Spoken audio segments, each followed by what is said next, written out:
Hello friends. Today I am taking you through a very interesting area of ancient Indian medical history. And this talk was given by me at the 71st Annual Conference of the Neurological Society of India in 2023 at Bhubaneswar, Orissa. And I feel that this is an area which we have long ignored. We are sitting on a very, very large corpus of medical literature recorded in Indian languages, in Sanskritam, and this is being treated with utter disdain by a lot of people who should have realized, and who probably realized, but they did not want to acknowledge. So this very long and continuous civilization which has existed in our land has been divided or by the bias of colonialism and by a very, very strong Western pushed Greco-centric omphalos syndrome. An omphalos syndrome is where you think you are the center. And this was central that the largest corpus of ancient medical and surgical texts in the world was ignored. The oldest and still surviving medical tradition in the world is without doubt Indian. The antiquity and preeminence of the Indian medical tradition continues to be researched anew, with ancient Samhitas long thought to have perished being rediscovered from all over the world, where they were taken from India over centuries. I bring your notice to this, a short review of the history of ancient Hindu medicine by Muthu, which he wrote in 1913. It starts from the Vedas, which actually cannot be timed, and there you have the classical language. Sanskritam was a deterrent to the medical specialist of the later day, and the linguist who was able to read them stayed away from the ancient medical stress, and they had poor knowledge of the science of life. Most medical authorities of the past have always been pointing to this glaring error of overlooking the traditional systems of ancient India. The 9th century BC is called the Samhita period, during which many of the Samhitas were composed. They were followed by many corpus of texts called Tantras. Example, the Tantra preceded the Samhita by centuries, because that was an earlier and more thing. And as it became polished and refined, then it became a Samhita. According to Professor Valyathan, a Tantra is a monograph. For a text to be declared a Samhita, there were no less than 32 criteria or Tantra Yukti which were specified. There should be a central theme, a proper language, central argument, and detailed statement which were essential for this to be called a Samhita. The original Tantra was an account of the individual surgeons as they practiced their knowledge, and a manual of surgery. The transmission over centuries and the gloss of innumerable commentators led to a more formal and academic Samhita. India claims the honor of having the first established school of surgery, the school of Dhanvantri, located arguably in Benares, and the first comprehensive textbook of surgery is the Sushruta Samhitha, which eventually became the Sushruta Samhitha. All in all, Sushruta must be considered the greatest surgeon of the pre-medieval area. Whipple, a brilliant surgeon, speaks about this in the story of wound healing and wound repair in 1963.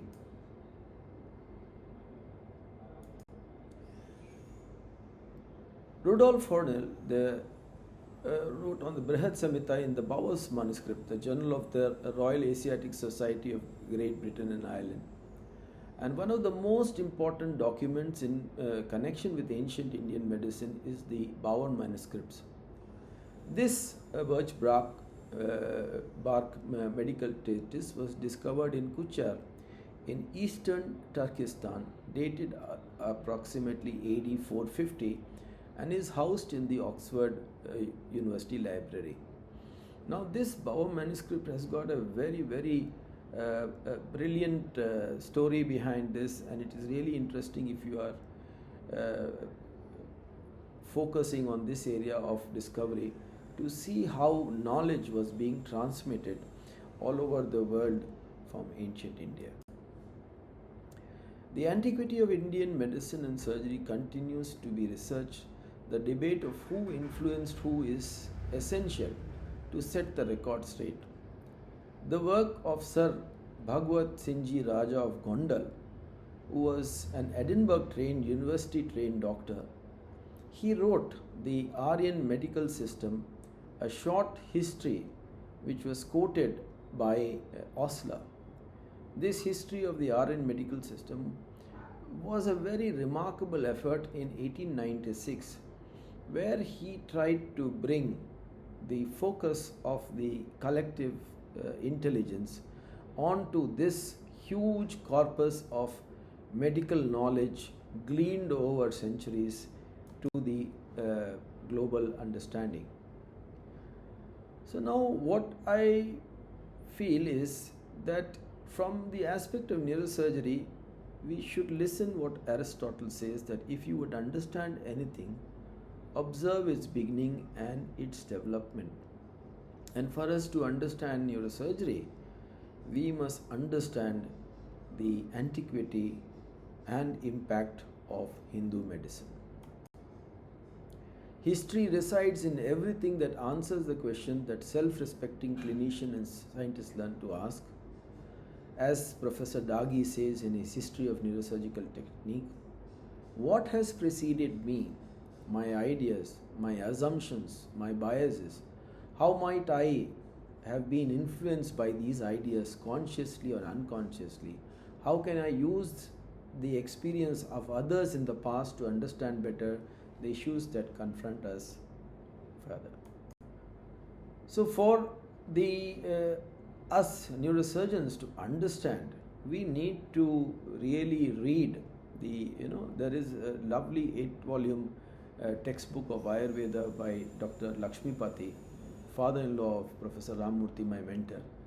And here this is taken from there, where the general chronological dates and events in historical background of Ayurveda was elaborated by him in his 8-volume textbook. Ancient Indian medicine was divided into the following works by Narayana Rao, and he divided it into the prehistoric or the Purtana period, the pre-Vedic period from unknown times to 10,000 BC, the Vaidika Yuga, which they put between 10,000 to 2,500 BC, the Samhita Yuga, the period of compilations, where the earlier knowledge, the Tantras, were made into Samhitas, the post-Vedic period, which was between 2500 to 500 BC, the Bauddha Yuga, or the Buddhist period, between 500 BC to 600 AD, and the Pauranika Yuga from 600 to 1000 AD.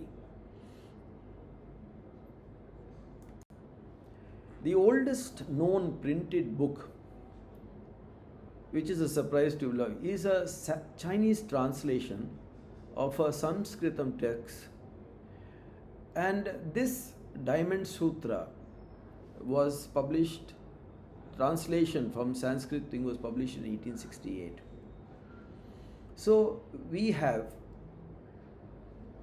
now to decide What are these? We have the complete Veda Samhita, Ravi Gupta Samhita, Vagbhata Samhita, Kashyapa Samhita, Pippala Samhita, Charaka Samhita, Sushruta Samhita exist more, and they are being used, discovered in different parts of India. So many scholars copied them, some more in oral traditions. These are available, and they are rapidly getting destroyed too, because after all, the era of the book or the library is getting over. And so you can understand that the oldest mechanically printed book comes nearly 800 or more than 800 years later afterwards, many centuries later, and even these textbooks are very difficult to preserve and collect. So now you need to understand that how in an old Assamese on a bark, a rock inscription mentions the defeat of the Turks by Kring Pithu in 1206 in Kamrupi, the mother script of Bengalis and Assamese. 14th century Jain manuscript is now golden treasure, which tells us that the art, the printing things all originated from here. So the actual road of culture, where did it start from and where did it go, would be better held.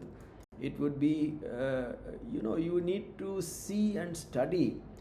For example, this is the Bhakshali manuscript, and as you can see that the word zero is being hidden by me, but from this, the first scope of zero, and this is perhaps the actual starting of artificial intelligence, or as I would like to call it, the evolution of intelligence to the next higher level. It is just the normal pattern of things that the intelligence, or as the complexity increases, perhaps this nervous system is just not enough and we need something more evolved. So the Hornell collection, which in British Library, includes about 4,000 Sanskrit manuscripts. You have the Bauer manuscripts. You have this, and so now translated this collection of 56 leaf bound on wooden board distinct to the whole, the oldest dated Indian medical text. So that is called the Navani Taka, was a part of the corpus.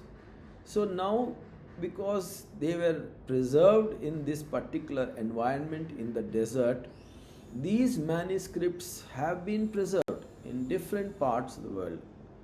And we have to see how the development of this most ancient branch of medicine and surgery, because you should not dismiss Ayurveda as just a collection of medical hymns, enchanting. When it had the first textbook of surgery, when it had one of the first descriptions of anatomy, when it had the first descriptions of cataract surgery, so you are not talking about a primitive system, including, you watch carefully, that it talks about that a doctor you should be careful that the physician should not be ill-dressed. A physician should not be rough in speech. One who is stiff-mannered, or one who resides in a small village, and one who comes unsummoned. These 5 sorts of physicians are never esteemed, even though they may be comparable to the god of healing. So they had so many rules. In fact, the oaths, which we say, the Hippocratic oath, so you have these oaths in even more detailed and elaborate form as rules from India. So now Ayurveda can be traced back. This is from China, where they have translated to 3000 BC and earlier, because these timelines are not this thing. Because if it was contemporary with Egypt, and if you are able to predate that, so obviously it will require some time before they realize that the eras were contemporary, or maybe this was older, because the entire corpus is much larger. So you have the huge amount of literature. Then, so now research on these works is conducted in China. Systemic and professional translations are lacking. We need work to not only translate, but we need to interpret it with the particular Sanskrit of that particular time when that Tantra was written. And then we need professionals, that means we need doctors, we need pharmacists to understand. In fact, the pharmacopoeia of this Indian system is perhaps the most extensive. So, if you take Dr. Lakshmipati's book on useful drugs, I'm sure the modern pharmaceutical industry should not only digitalize this entire pharmacopoeia, but try to see what other drugs can be researched. So now the original Tantra was a school account of individual surgeons' practical knowledge and a manual of surgery. The transmission over centuries and the gloss of innumerable commentators led to a more formal and academic Samhita. The Shaunaka Tantra discusses the development of fetus. The Hiranyakasha Tantra, diseases of children. The Bhaluki Tantra are examples of the various Tantra texts. And you have Sushruta, Charaka, Bhela, Bheda, Jatukarna, Parasara, and Harita, among others. These are extant in full versions or in fragments and quotations in other Samhitas. So now this largest corpus of medical and surgical texts requires to be preserved as a great collective knowledge and repository of all humanity. You need to have the Shaunaka, the Hiranyaksha, the Bhaluki. These words have to become familiar. So how should a doctor appear? How should he be dressed? This is amount of information which is available in this. So Ayurvedic literature is preserved almost exclusively in Sanskrit and originally in form of manuscripts written on birch bark, palm leaves of paper.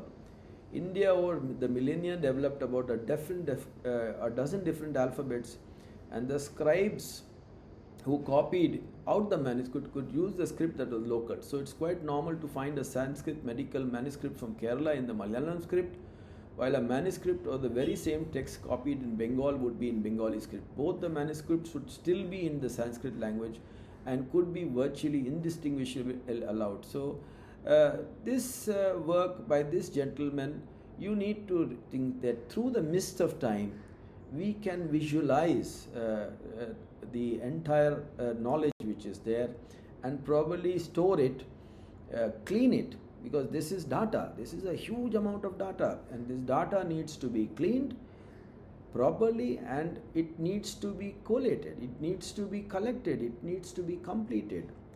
So now this is another brilliant Dr. Pandale, who said that we cannot afford to ignore the benefits rendered by the ancient systems to the poor people of the countryside.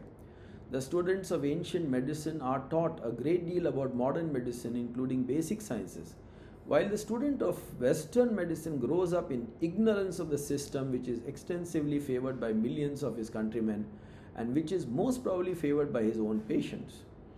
And so we should make sure that this legacy which we have inherited is not only passed down to our students and but to all physicians and doctors of the world in the future. Advanced technology could not exist without the historic contribution of many people, from the Indians and Arabs to the ancient Chinese. This is how Alvin Toffler talks about, and he says, we need to go, and perhaps the third wave we will need to do this.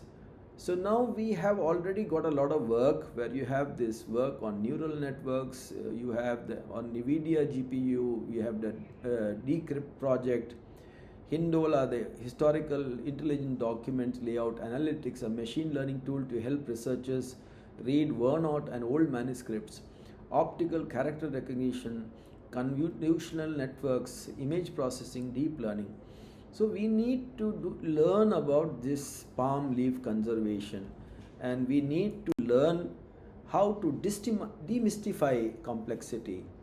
We have to democratize knowledge accessibility, particularly in regional languages. applying AI from an outside in perspective. We have to focus on compelling use cases that address real life challenges.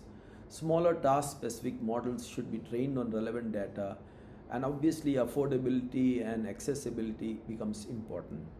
So there is a very, very important role of AI in assimilating this Samhita knowledge. And as Nandan says, that we have to amplify and solve India's challenges through strategic, data-centric AI department. So the data is what is missing. We don't have local data. So fix the data problem. Organize data in a model agnostic manner, harnessing open source models and fine tuning them with indigenous data, predicting that within 3 years models will become a commodity. Don't waste your time on the model rat race. So artificial intelligence is the only way that this large repository of medical manuscripts can be a part of the collective consciousness of the Vasudeva Kutumbam. So this largest corpus of ancient medical and surgical texts should be preserved and handed down from antiquity to the rest of the world, and using AI we will be able to protect this natural wisdom from dying out. So there is no point that we have so much of data. It has to be a thing. And I recently met Dr. Sridhar Vembu of Zoho, and I appealed to him that taking his interest, this indigenous knowledge system, this large, perhaps the largest indigenous knowledge system through Zoho or through any of these platforms, we should literally invite manuscripts from all over the country and from other parts, like for example from Tibet or from Japan or something, and recreate the libraries of Nalanda, Takshila, and innumerable universities. There were not only these two, and there were so many.